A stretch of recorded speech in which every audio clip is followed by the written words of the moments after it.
Salut à tous, c'est l'heure de l'actu et je commence avec une boxeuse que j'aime beaucoup, que j'apprécie énormément, de par ce qu'elle fait sur le ring, puis en dehors, parce que c'est une vraie gentille. Anaëlle Angerville sera le 5 décembre prochain en Belgique, sous l'impulsion de notre ami Alan Carmarvon et de Casse Management. Elle va participer à un tournoi à 4. Alors je crois que c'est une première dans sa carrière, mais c'est une boxeuse de challenge, d'autant plus qu'il y a un titre ISK au bout. Alors je sais pas si c'est un championnat du monde ou un championnat d'Europe ou une ceinture intercontinentale, mais bon, elle sera là, elle sera bien présente au plat pays. Je trouve que c'est pas une surprise, hein. Elle a déjà une expérience du combat relativement large, elle est boxeuse Glory, hein, labellisée Glory, donc elle amène des choses quand elle est programmée, et ce n'est pas étonnant que du côté de la Belgique, on regarde un petit peu ce qu'elle fait et qu'on l'invite pour pouvoir boxer. Je suis assez content pour elle, je trouve qu'on la voit pas assez sur le ring. Bon, c'est vrai qu'en ce moment c'est un peu plus calme avec la situation qu'on connaît, mais je trouve quand même qu'elle est un petit peu oubliée parfois, alors qu'elle mérite. Elle mérite tout autant qu'une autre de faire ses preuves, de démontrer qu'elle a du talent, qu'elle sait boxer. Elle avait surpris son monde à la Start Night chez Montbamara face à Amel Déby. Elle avait confirmé un peu plus tard, donc je trouve qu'elle fait partie de ces têtes.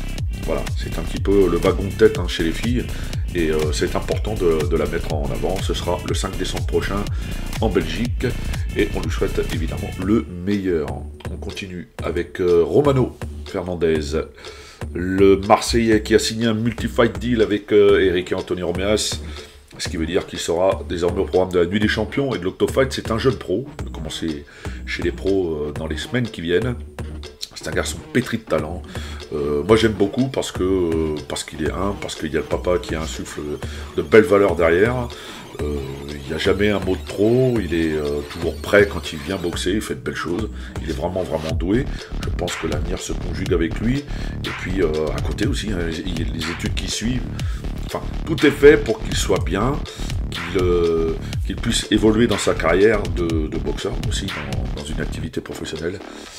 Donc je trouve que c'est judicieux de le signer. Pourquoi? Parce qu'il fait partie de la relève, hein, tout simplement. Il incarne cette jeune génération à venir, et c'est un choix judicieux de la part des Romeas de pouvoir compter sur lui, de miser sur lui, d'en faire peut-être une star, qui sait, comme ça se faisait à une certaine époque, comme on laissait un petit peu mûrir comme ça les combattants, petit à petit on les faisait gravir les échelons un à un pour en faire des champions, mais des vrais, pas des champions en 2 ans et puis il n'y a plus personne derrière. Voilà.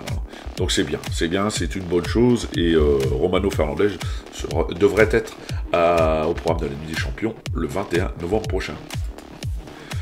L'ISK, elle va en poupe, hein, en France actuellement, puisqu'il y a 2 soirées à venir qui proposent des titres ISK. On va commencer par la Nuit des Combattants ce sera le 31. On va commencer avec la Nuit des Combattants qui propose un titre intercontinental. Ce sera à Persan le 31 octobre prochain. La deuxième soirée, et c'est le Cow Fight championnat d'Europe à Saint-Aubin-les-Elbeuf. Ce sera le 7 novembre. Ce sera le 7 novembre prochain en Normandie. 2 soirées, hein, en l'espace d'une petite semaine, ce qui veut dire que l'activité reprend doucement mais sûrement.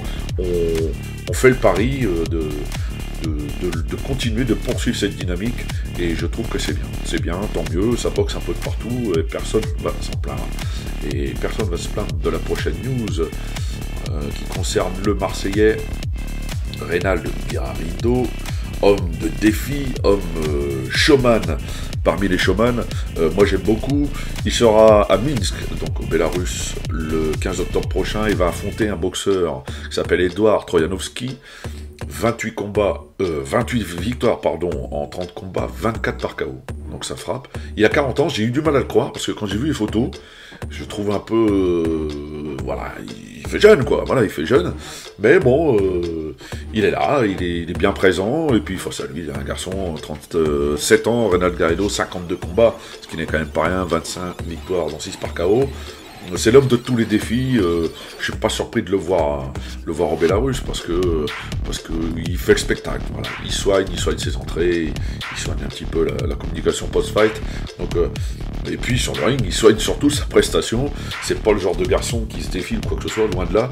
Il est plutôt généreux dans l'âme. On va finir avec une autre bonne nouvelle. Ce sera du Muay Thai. C'est proposé par mon copain Steve Valente. L'Ultimate 4 aura lieu le 5 juin 2021 à la salle de la Rotonde à Strasbourg avec en tête d'affiche Akram à midi. C'est vrai que c'était prévu pour courant novembre et puis bon. Après réflexion, il a préféré reporter de quelques mois notre ami Steve Valente, parce qu'il a bien compris qu'on était quand même dans une période d'incertitude, et personne ne peut l'en blâmer. Donc rendez-vous le 5 juin 2021 pour l'Ultimate fort du Muay Thai, du K1, et puis tout est dit dans le nom, hein, Back to War. Allez, à bientôt.